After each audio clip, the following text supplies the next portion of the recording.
Hello বন্ধুরা, আজকে রাতে মাকে বলে দিলাম লুচি আর চানা মশলা করার জন্য। মা করেও ফেলেছে, ও আমি খেতেও বসে গেছি।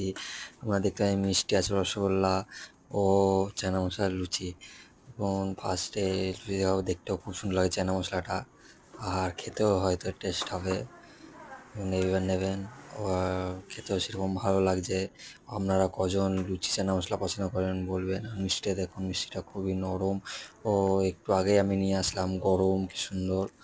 সঙ্গে দেখুন এত সুন্দর নরম নরম মিষ্টি। কজন আমরা লুচি মিষ্টি একসঙ্গে খান। তার সঙ্গে পেঁয়াজ, দেখুন পেঁয়াজটা দিয়েও ফার্স্টে খাও, সেই সুন্দর লাগছে খেতে। আর সেই সাথে একটু পেঁয়াজ নিয়ে নেবেন আর খেয়ে নেবেন, কিছু ভাববেন না।